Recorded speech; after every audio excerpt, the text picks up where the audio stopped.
And welcome back to our Christmas special here from the Titanic Hotel in Belfast. Right, he sees you when you're sleeping. He knows when you're awake. We're talking about the elf on the shelf. He's back. He's currently, or two of them actually, are lurking somewhere in our Christmas tree at the moment. Let's see if you can spot them throughout the show. Now, the Elf on the Shelf is one of the nation's most popular festive traditions, celebrating 13 years in the UK. Twin sisters Chanda and Christa started their business back in 2005 after being inspired by their family tradition. And I'm pleased to say that Chanda Bell and Christa Pitts, the co-founders and CEOs of the Lumistella company, now join us on the line now. This is their first interviews in 5 years, and we got them on the show. It's all Christmassy and festive where you two are at the moment, and I can see the little elf on the shelf behind you there. Just keeping an eye on you, I understand. That's what it is. So we're all dying to know, where did the idea come from for you to release these little elves? Because, I mean, they've gone crazy worldwide, haven't they?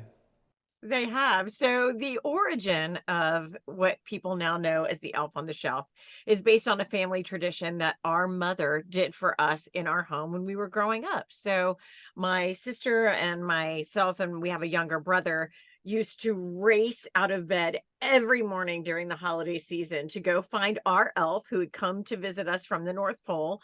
His name was Frisbee. And we, of course, were completely enamored with him while he would visit us. It was our direct liaison to the North Pole. And so that's how it came to be. It was something we did in our homes growing up. And then Chanda had a son of her own and wanted to make sure an elf could come visit their family. Now, what about his cheeky little face? Was that based on anybody in particular? Actually, it was. My son actually looks very much like the elves you see today. So, I think they've been around for a long time, but they definitely have childlike features. Definitely right. I am dying to know, and I don't know if you know the answer to this or not, but how many of these little guys have you actually sold worldwide? Over 20 million. So the Wow. Elf on the Shelf is in 25 different countries, and they continue to be adopted by children around the world. I don't think there's any limit to children's imagination, and I certainly don't think there's any limit to the wonder and the magic of Santa Claus and the North Pole at Christmas time. So I think that's the reason that it resonates with so many different families.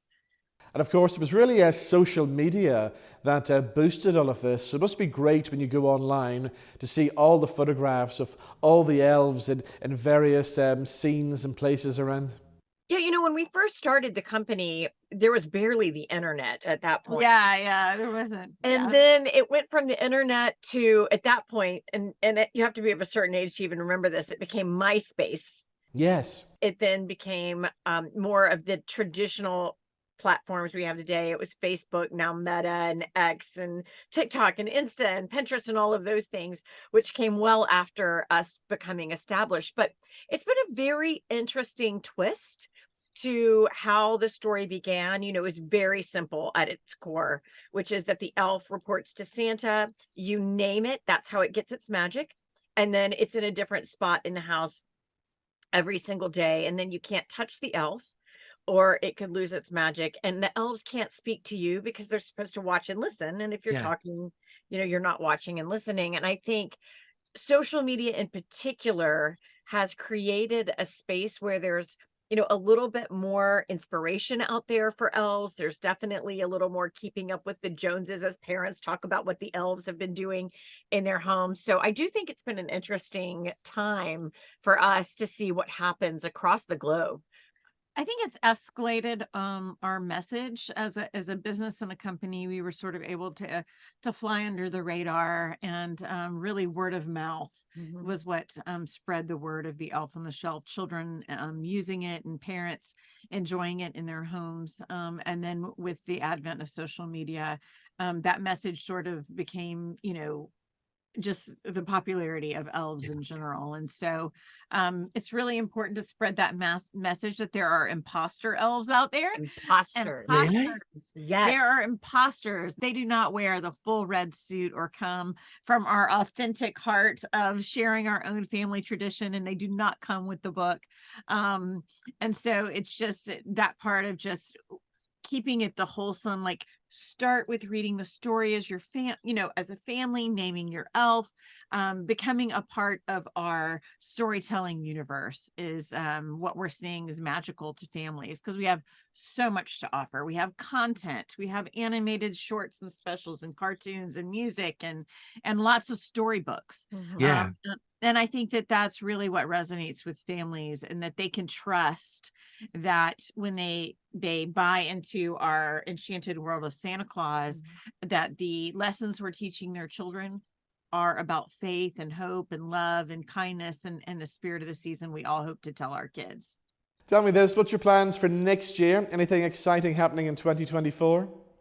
We are so excited about next year.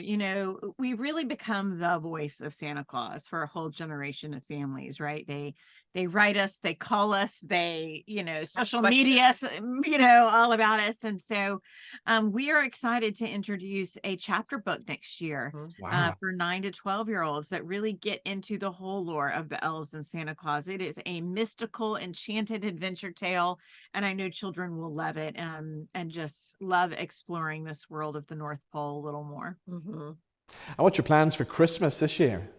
So I'm planning to take a nap. Yep, naps. And I'm hoping I don't even have to get out of my pajamas all day long. That's gonna be my Christmas present to myself. I think I'm going to eat lots of good food, hopefully a little chocolate in there, and spend time with the family. So we are looking forward to it. We work really hard all year for Santa Claus, just like the elves do. And so we are looking forward to Christmas Day, and then getting very busy to prepare for Christmas of 24.